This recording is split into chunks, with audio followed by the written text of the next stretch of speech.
ఈ వ్యక్తి తన ఇంటి ముందు ఏలియన్ ఉండడాన్ని చూసి ఆ ఏలియన్ ని తన ఇంట్లోకి రమ్మని ఇన్వైట్ చేస్తాడు. ఈ ఏలియన్ భయపడుతూనే లోపలికి వస్తుంది. ఇతడు దీనికి మంచినీళ్లు ఇస్తాడు, అలాగే యాపిల్ కట్ చేసి తినడానికి ఇస్తాడు. ఆ తరువాత ఈ ఏలియన్ కి ఆహారం కోసం షాపింగ్ కు వెళ్తాడు.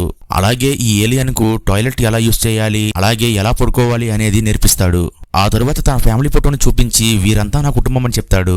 అలా కొద్ది గంటలు గడిపేసరికి ఈ ఏలియన్ ఇతన్ని స్నేహితుడిగా భావిస్తుంది. ఇంతలో ఊరికి వెళ్లిన ఈ వ్యక్తి భార్య తిరిగి వస్తుంది. హాల్లో కూర్చుని ఉన్న ఏలియన్ ని చూసి ఈమె భయపడిపోతుంది. అప్పుడు ఈ వ్యక్తి ఏలియన్ తో ఈమె నా భార్య అని చెప్తాడు.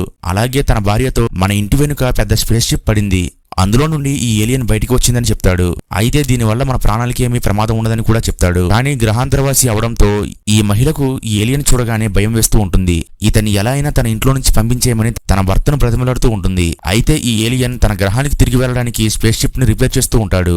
అలా కొద్ది రోజులు గడిచేసరికి ఈ మహిళ ఈ ఏలియన్ కి బట్టలు వేసి ఇతన్ని కూడా తన కుటుంబ సభ్యుడిగా అనుకుంటుంది. ఒక రోజు నైట్ వీరు డిన్నర్ చేస్తూ ఉండగా వీళ్లతో పాటు ఏలియన్ ఉండడాన్ని పక్కింటి మహిళ చూసేస్తుంది. తర్వాత ఏమైందో తెలియాలంటే వీడియోని లైక్ చేసి పార్ట్ 1 కామెంట్ చేయండి.